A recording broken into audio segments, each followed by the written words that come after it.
에피소드 넷. 레이 달리오는 왜 원칙을 적었을까? 판단을 구조화하는 사고.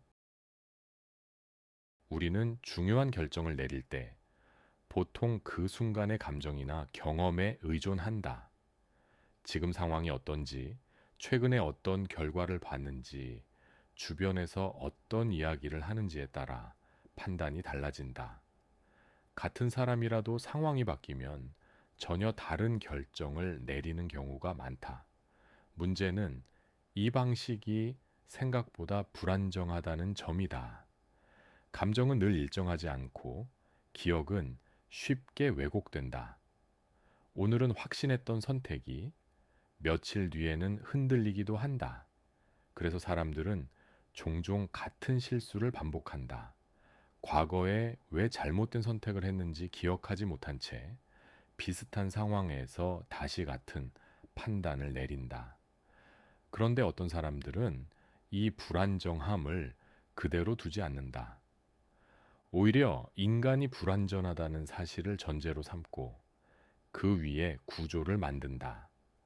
감정이 흔들려도 판단이 크게 흔들리지 않도록 미리 기준을 정해두는 방식이다.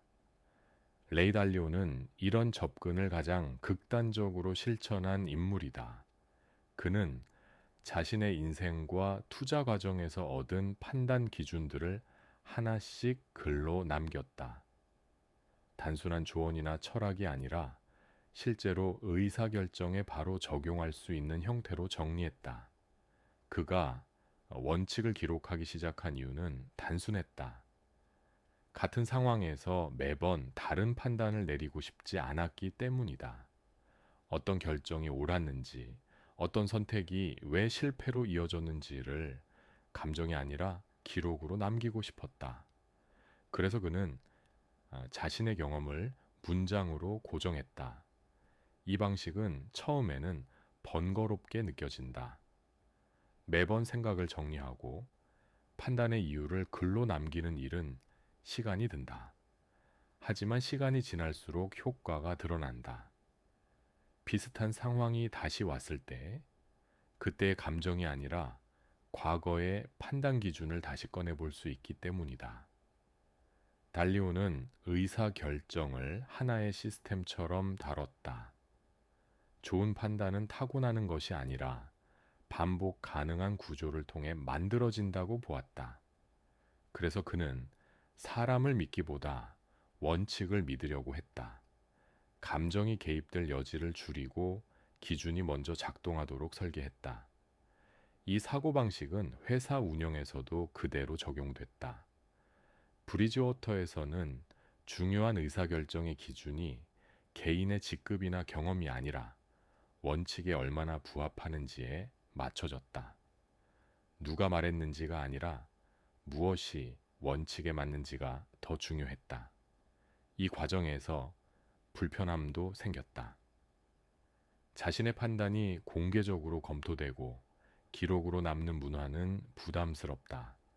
하지만 달리오는 이 불편함이 오히려 실수를 줄여준다고 보았다. 판단을 숨길 수 없을수록 더 신중해질 수밖에 없기 때문이다. 원칙을 글로 남긴다는 것은 미래의 자신과 대화하는 일에 가깝다.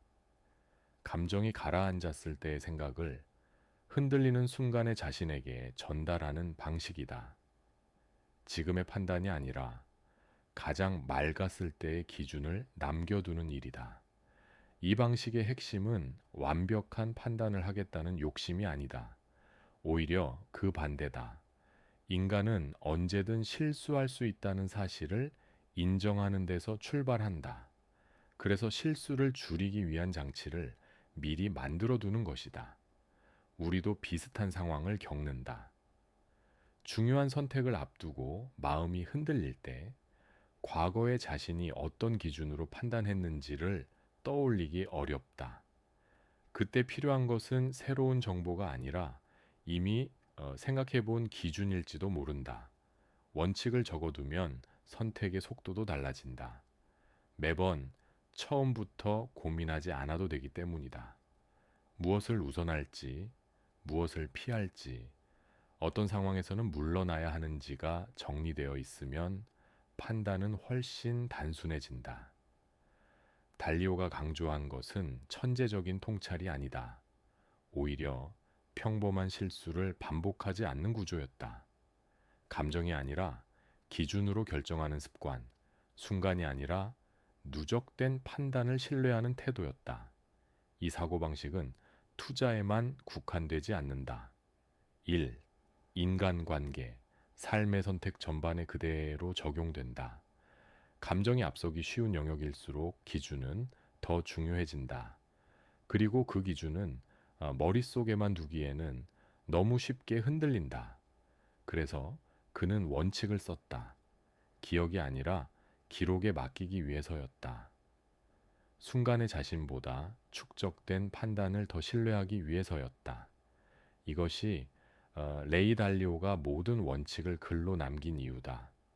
그리고 이것이 그가 불확실한 환경에서도 비교적 일관된 선택을 할 수 있었던 출발점이다. 다음 에피소드에서는 나심 탈레브가 왜 불확실성을 피하지 않았는지 이야기해 본다.